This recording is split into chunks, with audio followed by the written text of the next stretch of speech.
Well, speaking of LinkedIn, it priced at the top of the range, raising eyebrows of detractors, but supporters point to growth.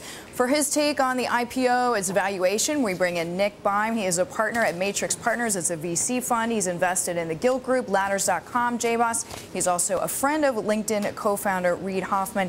Nick, good to see you. Thanks for coming in. So is the valuation too high?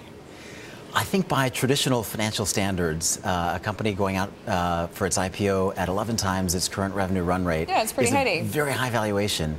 But it's a really interesting and very powerful company. I think there are three factors that help explain the delta and for many investors help justify the delta.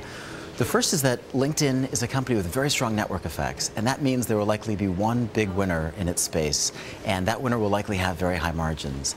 The second is, I think there's a lot of option value given the nature of the information asset. I think there are lots of new revenue streams and profit streams that LinkedIn can add. It's already done so. It has 3 major revenue streams to date.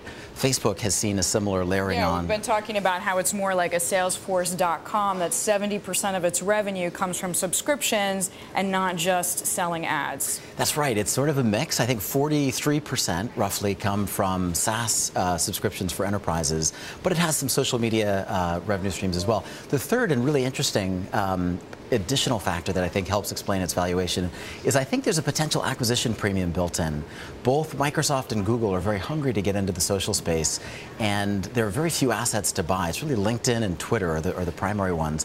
LinkedIn has a richer information base and a more proven financial model, although Twitter, I think, has more engagement. So I think there's a chance that the company may be acquired at some point in the future. Now, there is this criticism, though, that people don't go to LinkedIn every day as they do, for example, to Twitter or to Facebook. Is that a problem, do you think?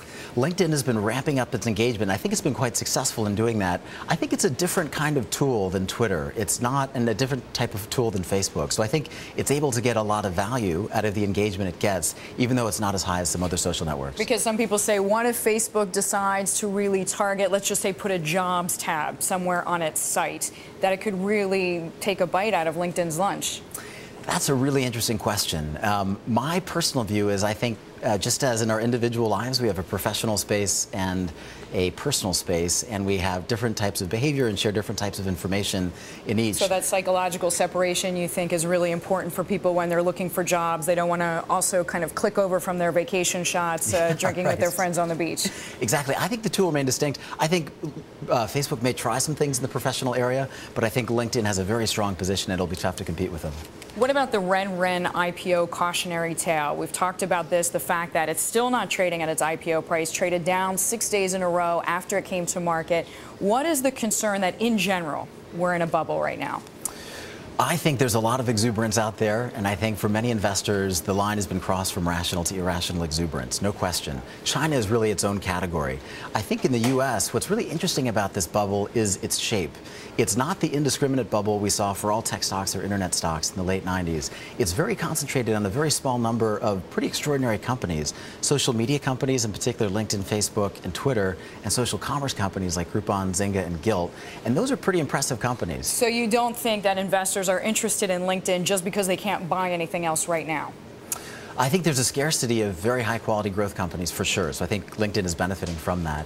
But I don't think it's the indiscriminate bubble that we've seen in the past. Nick, we know you're friends with Reid Hastings. What does this, you serve on 2 boards, I should make this clear as well, with Reid.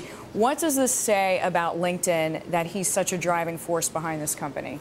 Well, first thing I should say, I'm very happy for Reid. He's worked long and hard at this, and he really deserves it. They've done a great job at LinkedIn. He is a wonderful individual, and I think a lot of people are very happy for him. Yeah, the 2 boards that you co-serve on with him are both nonprofits and both really interesting causes. Right. He dedicates a lot of his time to nonprofit causes, in particular helping entrepreneurs in other parts of the world. I think to your question, LinkedIn really is Reid's vision writ large. He is the company. It really was his network. I mean, to get started, it was his friends, people he knew, and it grew from that. But if you look at a map of LinkedIn connections, Reid is the epicenter. And so I think the company reflects Reid as a person writ large. It's valued his stake anyway at around $900 million, so he's done okay over the past 24 hours. But you do think that, as you say, this is representative of his vision, and it started out just with his friends. It did, and they've been very careful to focus on a terrific experience for its consumers. They have held back, as Facebook has, on some easier monetization just to ensure a really great user experience. And I think they've been very successful in that. Which is always at least the attempt at the stamp of quality. Nick, thank you very much. Nick Beim joining us there, general partner at Matrix Partners.